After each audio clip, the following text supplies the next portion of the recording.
Hi everybody, I got a few things to share with you all. And before I get into any of it, I need to do a shout out to somebody. One of the subscribers did something pretty amazing for me and for us, for the channel. I need to say a big hello to Richard Nuss. Nuss is a good name, it's a strong name. He got me a charger and 2 batteries to go along with the charger. Oh my goodness. I'm kind of excited about this because I've already charged all 3 up. We're good to go, right? We're good to go on location for a good 4 hours of battery life. As long as the Sasquatch don't like deplete all my batteries, I think we can pretty much say that they do affect electrical equipment, batteries. What we don't know is if it's intentional. I sometimes believe myself that, and I say this based on what I feel when they're around, the air is almost electric. It's like electrically charged.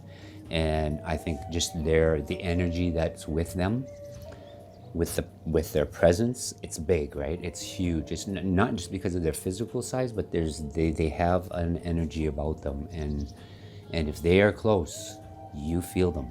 You can feel that. You can feel it in the air.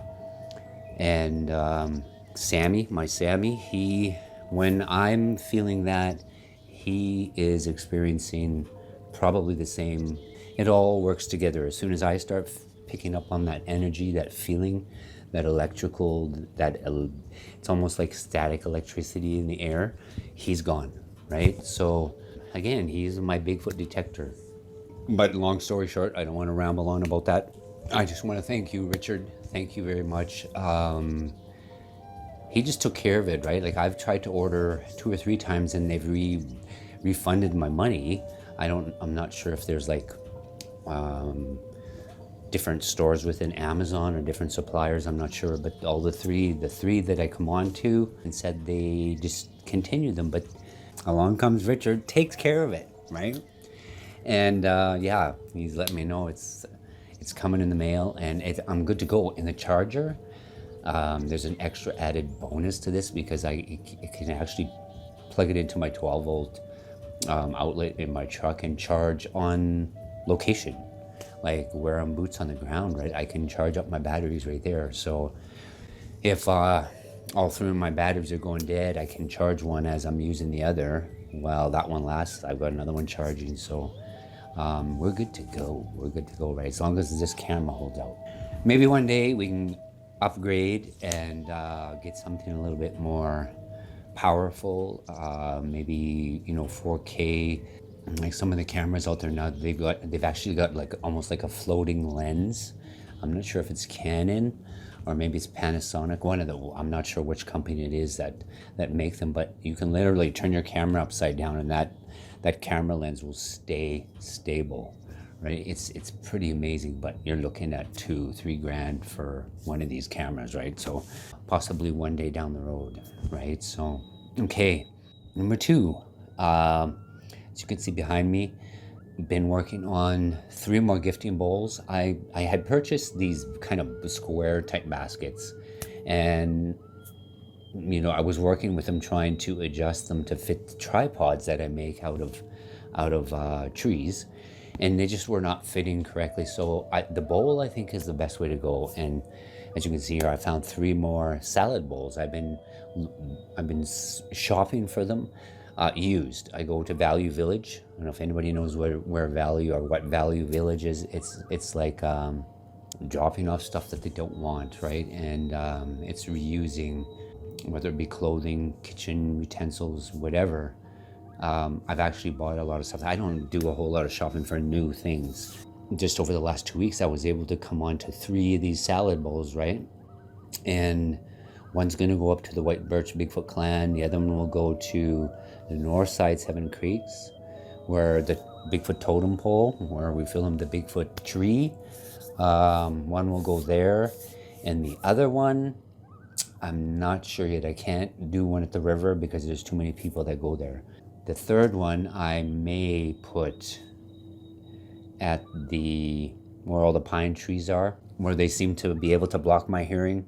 That location, I may put one there. And And when I go there, I don't have to stay and film. I can just go and leave them something, because I do want to go take something there, because it was me who brought this energy into their realm. I think they picked up on that energy from me, and they came to see who this is.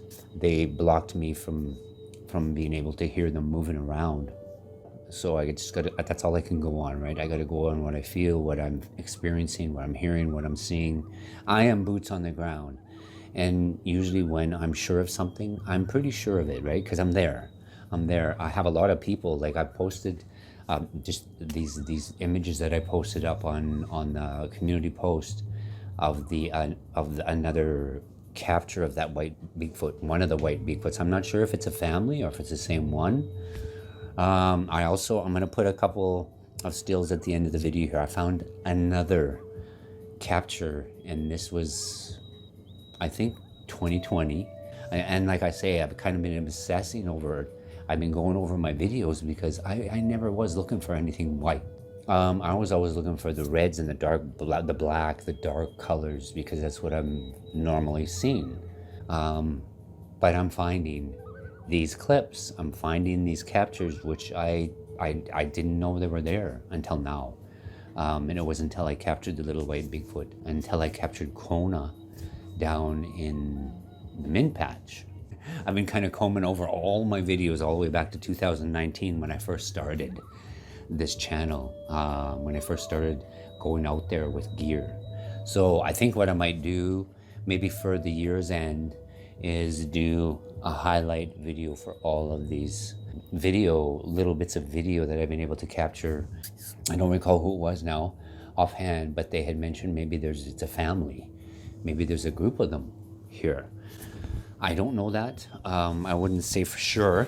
Right, I'm finding them in the videos. And a little bit on the chalkboard update. I'll put that up behind me as well. Nothing new. What I am going to do, I'm going to put another one of Tim, the I-cords Tim sent me. He sent me a few of them, so I'm going to put up another one. See how long it stays there, and if it stays there. You can see I just added a couple more things on the board. An arch, and I did a crescent moon, but they haven't did anything yet and I'm just going to keep doing it. I don't mind it at all. I don't mind doing that at all. Maybe they're just going to watch, right? Maybe they're going to watch me doodle. It's all good. And you never know. I always say this, they do things on Bigfoot time. It's when they're ready or when they're comfortable with something, then they make a move. But it's only not when we want it, or when you want it or I want it. They just do it when they're comfortable. We do well with routine and patterns, right? Structure.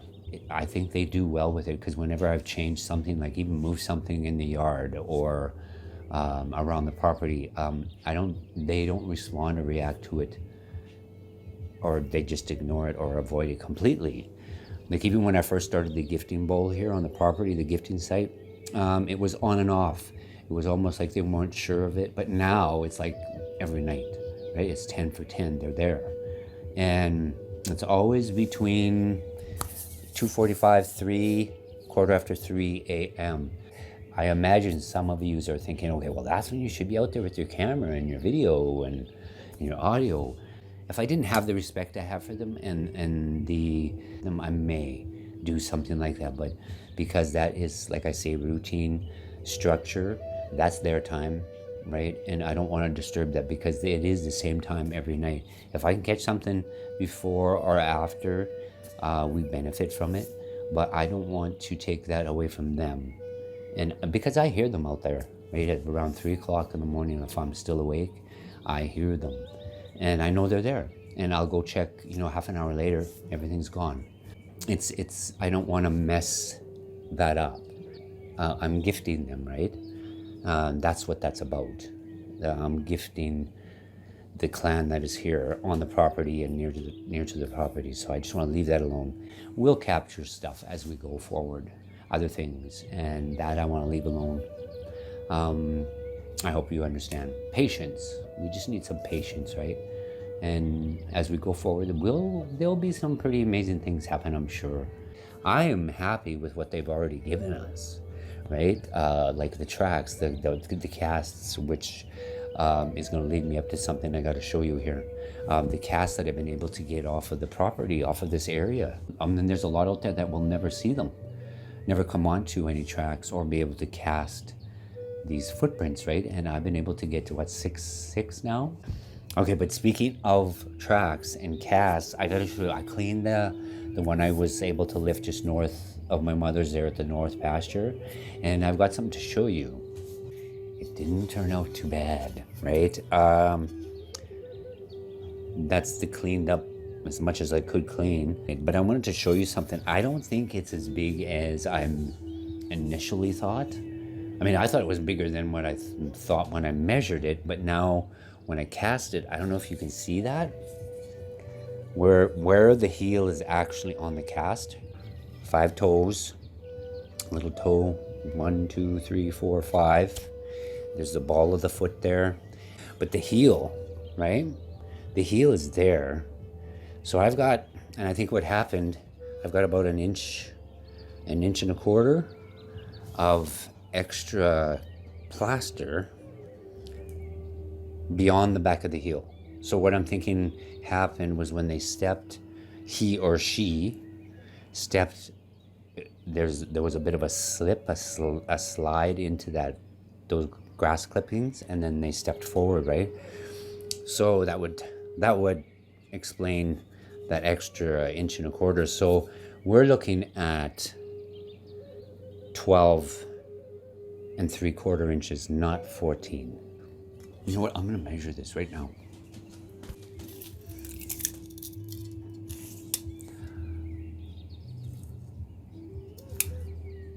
Exactly 12 inches. 12 inches. 12 inches by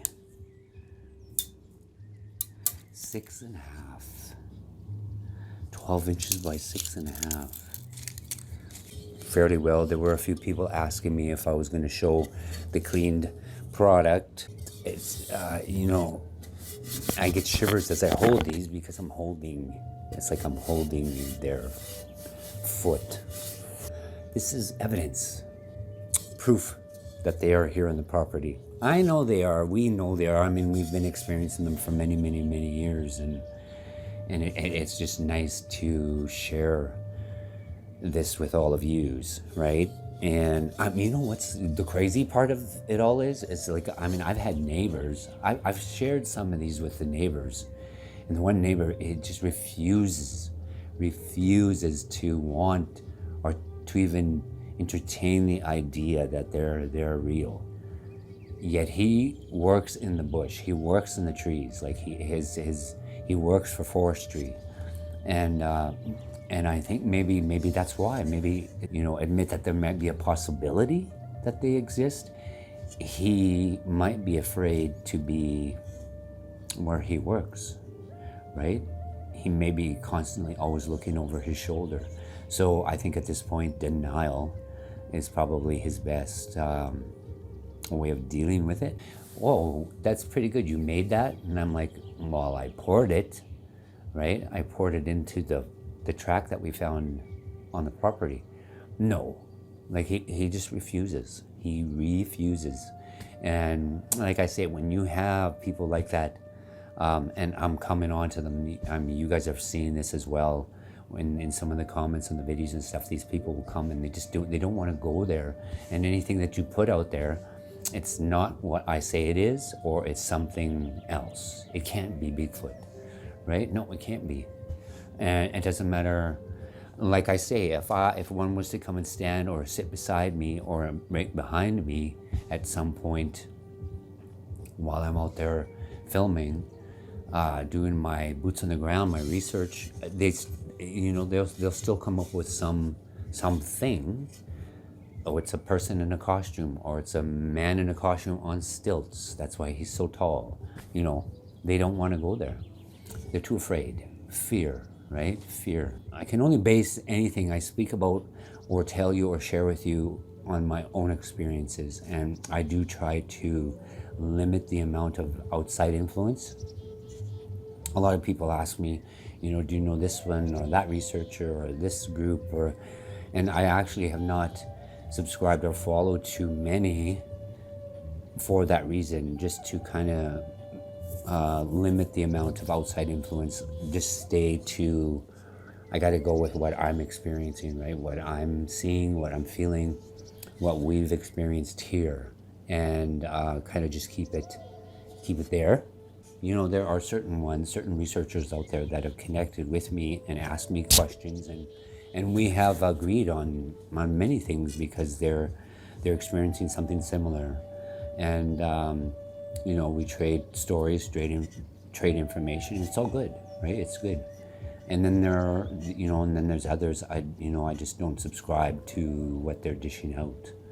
I just don't, because I got to go with what we're feeling and experiencing here, and I'm not experiencing what they're talking about, right? There's a lot of things they do. People ask me, like, why did they do that, or how come they did that, or this, and I don't know. I'm not a Bigfoot, right? I don't know.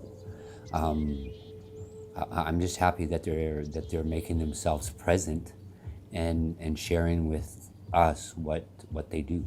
This isn't a quick fix, right? This isn't a quick journey.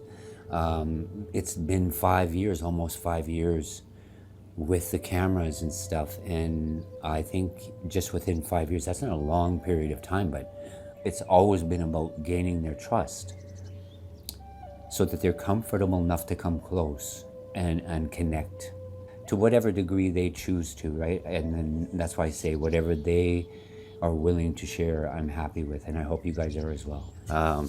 But anyway, I will leave it there. If you guys see Richard, and give him a thumbs up and tell him thank you.